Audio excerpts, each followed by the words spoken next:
श्री विष्णु पुराण चतुर्थ अंश छठवां अध्याय। सोमवंश का वर्णन, चंद्रमा, बुध और पुररवा का चरित्र। मैत्रेय जी बोले, भगवन, आपने सूर्यवंशीय राजाओं का वर्णन तो कर दिया, अब मैं संपूर्ण चंद्रवंशीय भूपतियों का वृत्तांत भी सुनना चाहता हूं। जिन स्थिर कीर्ति महाराजों की संतति का सुयश आज भी गान किया जाता है, हे ब्राह्मण, प्रसन्न मुख से आप उन्हीं का वर्णन मुझसे कीजिए। श्री पराशर जी बोले, हे मुनि शार्दूल, परम तेजस्वी चंद्रमा के वंश का क्रमशः श्रवण करो, जिसमें अनेक विख्यात राजा लोग हुए हैं।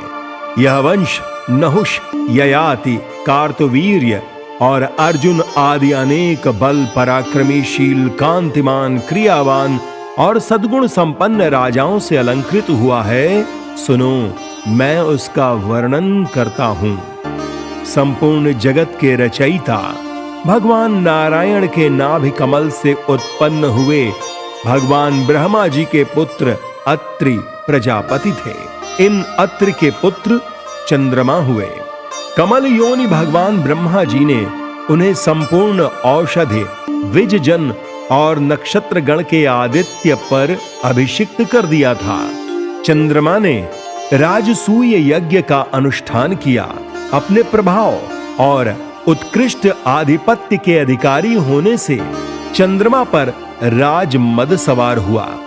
तब मदोन्मत्त हो जाने के कारण उसने समस्त देवताओं के गुरु भगवान बृहस्पति जी की भार्या तारा का हरण कर लिया तथा बृहस्पति जी की प्रेरणा से भगवान ब्रह्मा जी के बहुत कुछ कहने सुनने और देवर्षियों के मांगने पर भी उसे न छोड़ा।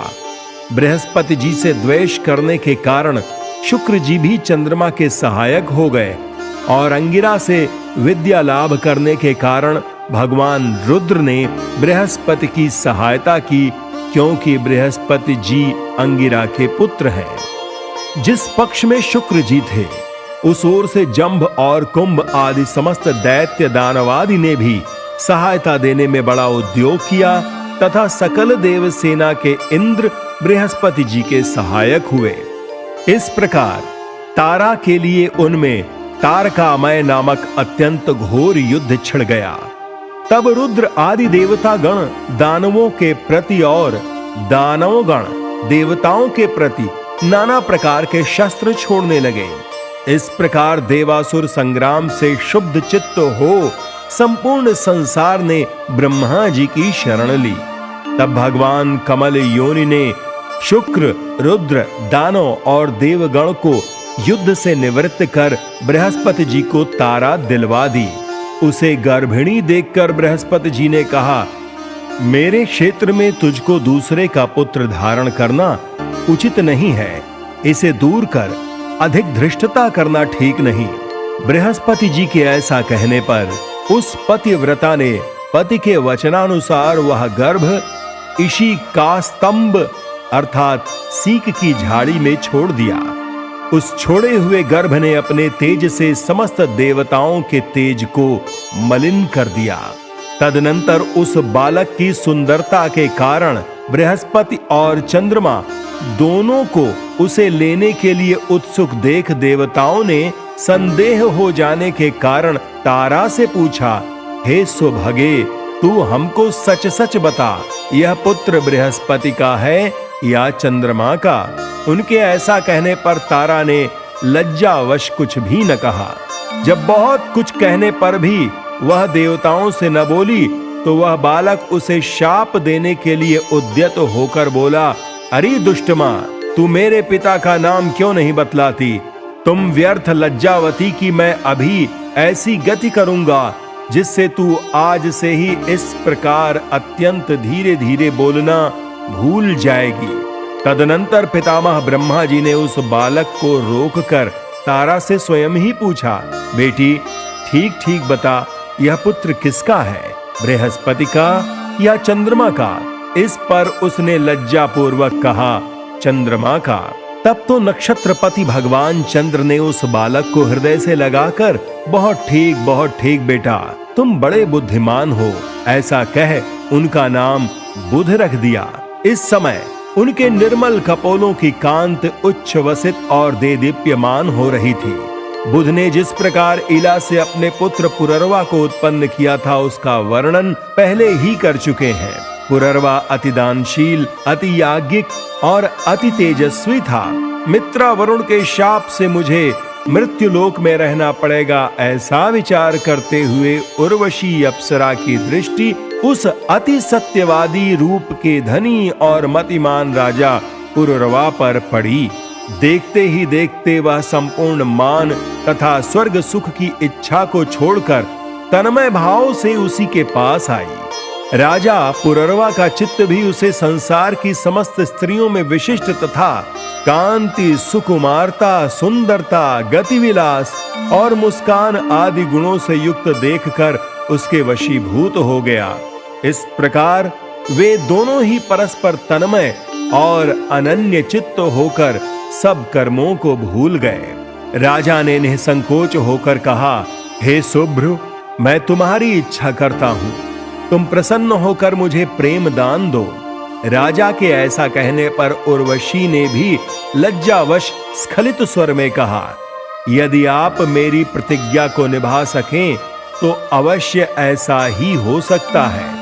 यह सुनकर राजा ने कहा, अच्छा, तुम अपनी प्रतिज्ञा मुझसे कहो। इस प्रकार पूछने पर वह फिर बोली, मेरे पुत्र रूप इन दो मेषों अर्थात भेड़ों को आप कभी मेरी शैया से दूर न कर सकेंगे। मैं कभी आपको नग्न देखने न पाऊं और केवल घृत ही मेरा आहार होगा। यही मेरी 3 प्रतिज्ञाएं हैं। तब राजा ने कहा, ऐसा ही होगा। तदनंतर राजा पुररवा ने दिन दिन बढ़ते हुए आनंद के साथ कभी अलकापुरी के अंतर्गत चैत्ररथ आदि वनों में और कभी सुंदर पद्म खंडों से युक्त अति रमणीय मानस आदि सरोवरों में विहार करते हुए 60,000 वर्ष बिता दिए। उनके उपभोग सुख से प्रतिदिन अनुराग के बढ़ते रहने से उर्वशी को भी देवलोक में रहने की इच्छा नहीं रही। उधर उर्वशी के बिना अप्सराओं, सिद्धों और गंधर्वों को स्वर्गलोक अत्यंत रमणीय नहीं मालूम होता था। अतः उर्वशी और पुररवा की प्रतिज्ञा के जानने वाले विश्वावसु ने एक दिन रात्रि के समय गंधर्वों के साथ जाकर उनके शयनागार के पास एक मेष का हरण कर लिया। उसे आकाश में ले जाते समय उर्वशी ने उसका शब्द सुना। तब वह बोली, मुझ अनाथा के पुत्र को कौन लिए जाता है, अब मैं किसकी शरण जाऊं? किंतु यह सुनकर भी इस भय से कि रानी मुझे नंगा देख लेगी, राजा नहीं उठा। तदनंतर गंधर्वगण दूसरा भी मेष लेकर चल दिए।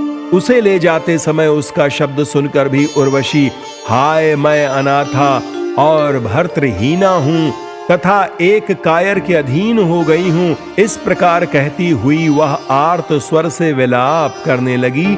तब राजा यह सोचकर कि इस समय अंधकार है, अतः रानी मुझे नग्न न देख सकेगी, क्रोध पूर्वक, अरे दुष्ट, तू मारा गया, यह कहते हुए तलवार लेकर पीछे दौड़ा। इसी समय गंधर्वों ने अति उज्ज्वल विद्युत प्रकट कर दी। उसके प्रकाश में राजा को वस्त्रहीन देखकर प्रतिज्ञा टूट जाने से उर्वशी तुरंत ही वहां से चली गई। गंधर्वगण भी उन मेषों को वहीं छोड़कर स्वर्गलोक में चले गए।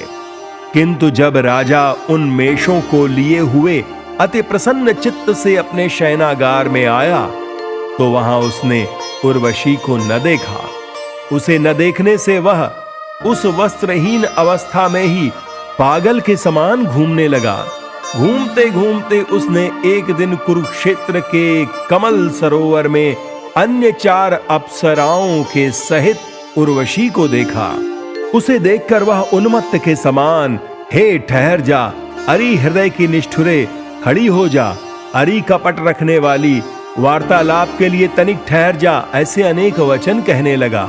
उर्वशी बोली, महाराज, इन अज्ञानियों की सी चेष्टाओं से कोई लाभ नहीं होगा।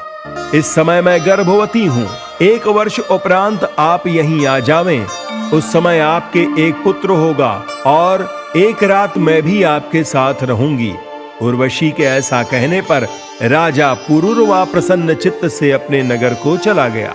तदनंतर उर्वशी ने अन्य अप्सराओं से कहा, ये वही श्रेष्ठ पुरुष हैं जिनके साथ मैं इतने दिनों तक प्रेमाकृष्ट चित्त से भूमंडल में रही थी। इस पर अन्य अप्सराओं ने कहा, वाह वाह, सचमुच इनका रूप बड़ा ही मनोहर है। इनके साथ तो सर्वदा हमारा भी सहवास हो। वर्ष समाप्त होने पर राजा पुररवा वहां आए। उस समय उर्वशी ने उन्हें आयु नामक एक बालक दिया तथा उनके साथ एक रात रहकर 5 पुत्र उत्पन्न करने के लिए गर्भ धारण किया और कहा, हमारे पारस्परिक स्नेह के कारण सकल गंधर्वगण महाराज को वरदान देना चाहते हैं, अतः आप अभीष्ट वर मांगिए। राजा बोले, मैंने समस्त शत्रुओं को जीत लिया है, मेरी इंद्रियों की सामर्थ्य नष्ट नहीं हुई है। मैं बंधुजन, असंख्य सेना और कोश से भी संपन्न हूं। इस समय उर्वशी के सहवास के अतिरिक्त मुझे और कुछ भी प्राप्तव्य नहीं है, अतः मैं इस उर्वशी के साथ ही काल यापन करना चाहता हूं। राजा के ऐसा कहने पर गंधर्वों ने उन्हें एक अग्निस्थाली अर्थात अग्नि युक्त पात्र दिया और कहा, इस अग्नि के वैदिक विधि से गार्हपत्य, आवहनीय और दक्षिणाग्नि रूप 3 भाग करके इसमें उर्वशी के सहवास की कामना से भली भांति यजन करो तो तुम अवश्य ही अपना अभीष्ट प्राप्त कर लोगे। गंधर्वों के ऐसा कहने पर राजा उस अग्निस्थाली को लेकर चल दिए। मार्ग में वन के अंदर उन्होंने सोचा, अहो मैं कैसा मूर्ख हूं, मैंने यह क्या किया जो इस अग्निस्थाली को तो ले आया और उर्वशी को नहीं लाया। ऐसा सोचकर उस अग्निस्थाली को वन में ही छोड़कर वे अपने नगर में चले आए। आधी रात बीत जाने के बाद निद्रा टूटने पर राजा ने सोचा, उर्वशी की सन्निधि प्राप्त करने के लिए ही गंधर्वों ने मुझे वह अग्निस्थाली दी थी और मैंने उसे वन में ही छोड़ दिया, अतः मुझे अब उसे लाने के लिए जाना चाहिए। ऐसा सोचकर उठकर वे वहां गए, किंतु उन्होंने वहां उस अग्निस्थाली को न देखा। अग्निस्थाली के स्थान पर राजा पुररवा ने एक शमी गर्भ पीपल के वृक्ष को देखकर सोचा, मैंने यहीं तो वह अग्निस्थाली फेंकी थी, वह स्थाली ही शमी गर्भ पीपल हो गई है। अतः इस अग्नि रूप अश्वत्थ को ही अपने नगर में ले जाकर इसकी अरणी बनाकर उससे उत्पन्न हुए अग्नि की उपासना करूं। ऐसा सोचकर राजा उस अश्वत्थ को लेकर अपने नगर में आए और उसकी अरणी बनाई। तदनंतर उन्होंने उस काष्ठ को एक एक अंगुल करके गायत्री मंत्र का पाठ किया। उसके पाठ से गायत्री अक्षर संख्या के बराबर 1 अंगुल की अरणियां हो गईं। उनके मंथन से 3 प्रकार के अग्नियों को उत्पन्न कर उसमें वैदिक विधि से हवन किया तथा उर्वशी के सहवास रूप फल की इच्छा की। तदनंतर उसी अग्नि से नाना प्रकार के यज्ञों का यजन करते हुए उन्होंने गंधर्व लोक प्राप्त किया और फिर उर्वशी से उनका वियोग न हुआ। पूर्व काल में एक ही अग्नि था, उस एक ही से इस मनवंतर में 3 प्रकार के अग्नियों का प्रचार हुआ। इति श्री विष्णु पुराणे चतुर्थंशे 6ठो अध्यायः।